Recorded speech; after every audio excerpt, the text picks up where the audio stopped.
Welcome to the Gentleman's Guide to Vampires.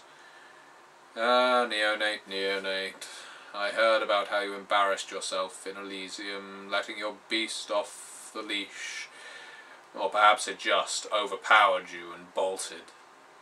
I understand how an affront was given you and you struck out at a torrid or did it some damage, well, if you will associate with such poses. But the beast, you want to know what that beast is. You only gave in to it once before, and that was when you were embraced. So what is it? Why does it have this hold on you? Is it a voice constantly in your ear?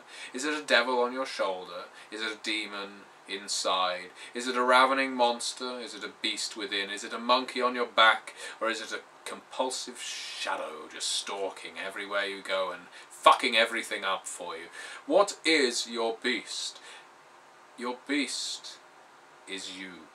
Your beast is manifest of instinct, lust, desire, compulsion. Your beast is your curse. Yes, the sun is a pain. And fire stings. And inquisitors aren't much fun.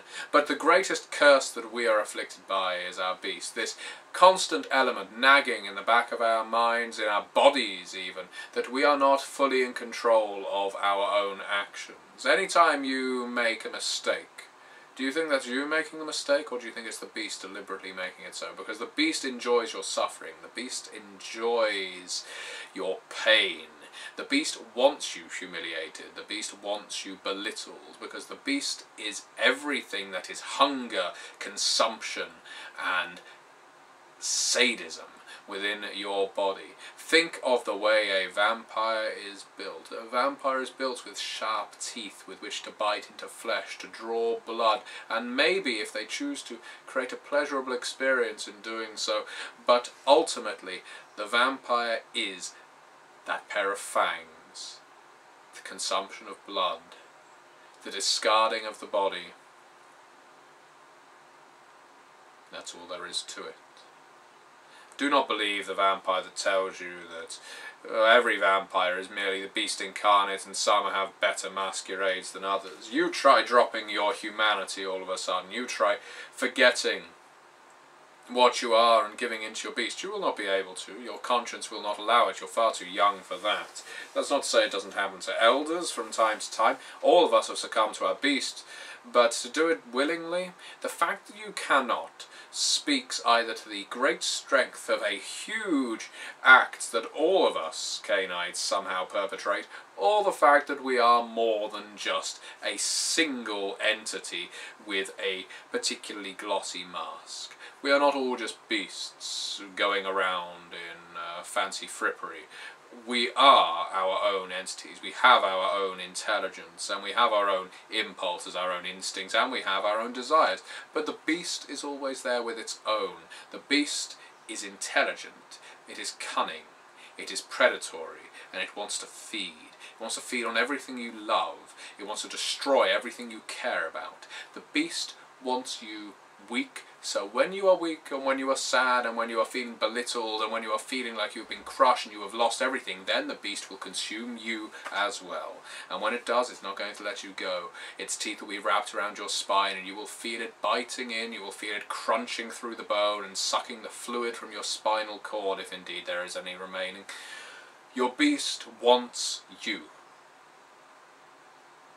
It wants control of your body. Now, what happens when a beast takes control completely, as it sometimes happens? Is it mindless? Is it just ravenous predator stalking through the night, eating whoever it comes across? No, if it was, every vampire that fell to the beast would probably die whenever the sun came up and would be caught very swiftly by sheriffs, archons, and the like. No, the beast is a cunning predator. The beast has a very different agenda, and for centuries, millennia even, we have attempted to communicate with that beast, find out what it wanted. I remember a bloodline once that felt that if you divided a vampire in half and lived half your life giving into the beast and half your existence giving into your humanity, you would somehow be able to appease the beast. Do you know where that bloodline is now? No, me neither. Because it's nonsense. You do not give in to the monster inside you and think that you can afford terms to this terror, this harbinger, this monstrous maw that wants to do nothing but consume. You need to stifle it, you need to stuff it, you need to tell it to be silent, and you need to not only put it on a leash, you need to chain it, you need to bind it, you need to never let it out of its box. Those vampires that follow the path of the beast, the road of the beast, the path of the feral heart, or whatever the fuck they call it these nights, they are the most deluded Canaanites that I have ever encountered. They feel that they are somehow strong because they allow their beast out to play at times. Who is the strong one here? The one who can deny raw, unbridled, vulgar impulse? Or the one who is quite content to go out and cause a brief massacre as long as the voice in the back of my head stops talking for a little while? And I guarantee that voice won't stop talking. It may lower its voice. It will say, thank you, you've fed me, you've done a wonder, you've pacified me. I promise not to come back, at least for 2 weeks. And the vampire will think to itself, I'm sure the agreement was a month. And the beast will say, no, it's 2 weeks. Yes, I am sorry, I think I'll be hungry in 2 weeks. What are you going to do? Are you going to deny it? Are you going to deny yourself? Vampires that think that they can actually communicate with the beast, of course, are utterly insane or foolhardy. There's delusional at the very least, because the beast is not the sort of thing that speaks in a human tongue. It speaks in grunts, it speaks in motions. If you ever find yourself involuntarily lashing out, that's the beast doing that to you. But the scenario still stands. There are still plenty of vampires that feel like they can talk to their beast. In actual fact, they're just talking to themselves. I mentioned to you before about humanity being vitally important. It is. The beast does not know what to do when you surround yourself with the trappings of mortal life. It is confused, utterly. It knows it has to behave, because if it does not, you will be put in more danger than it is comfortable with, which is why I was surprised you lashed out at Elysium.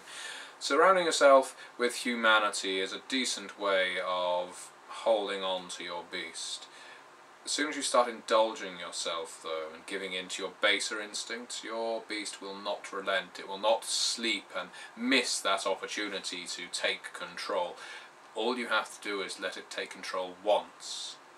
Once is enough. Once is enough for it to have complete control. Is there a way to suppress it permanently? No.